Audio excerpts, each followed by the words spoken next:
Vous savez, je n'ai pas choisi d'être ici. Et je sais très très bien que vous non plus.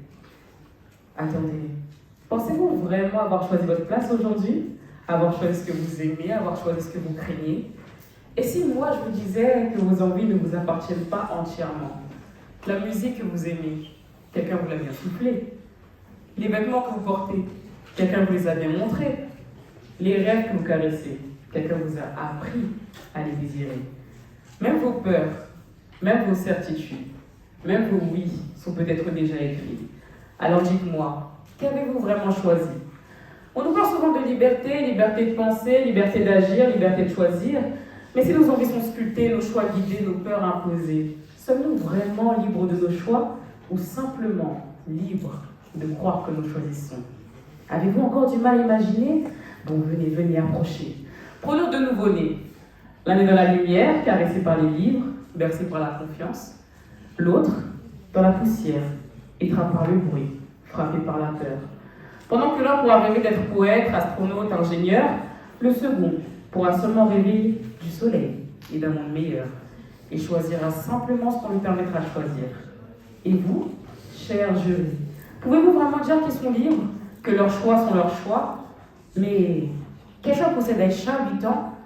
Marie de force à un homme qu'elle n'a jamais choisi, un homme qui pourrait être son grand-père.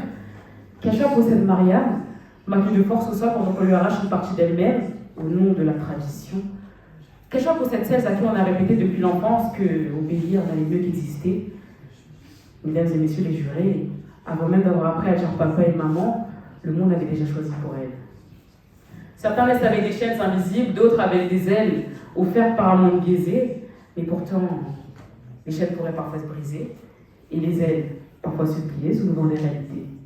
Ici à Mantes, ici à quelques pas du Val-Fouré, on nous répète souvent « tu peux tout changer ».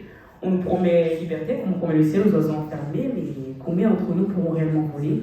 Combien pourront choisir sans que leur quartier, leur passé, leurs aînés pointent le bout de leur nez pour oser leur dire « mais choisissez !»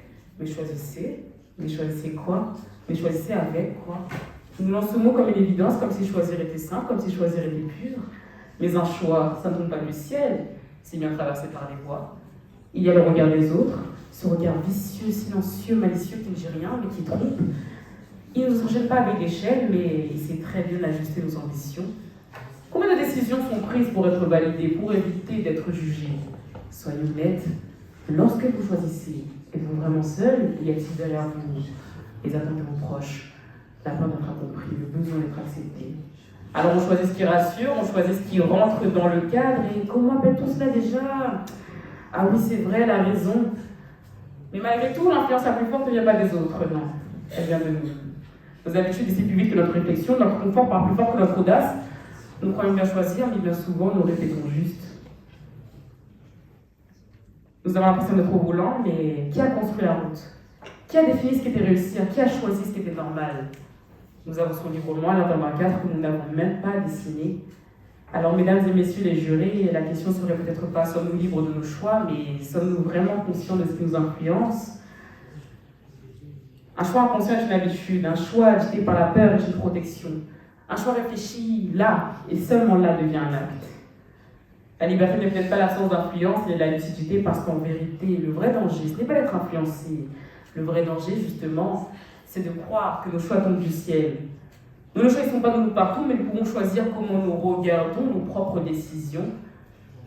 Et laissez-moi vous dire que la liberté, ce n'est pas un droit, c'est un privilège. Un privilège que l'on appelle mérite quand ça nous arrange et destin quand ça nous dérange. Et peut-être que la liberté ne commence pas quand tout devient possible, mais quand nous osons nous demander si tout ce que nous voulons vient réellement de nous. Et ça commence le jour où on arrête de croire que tout était déjà écrit. Merci beaucoup.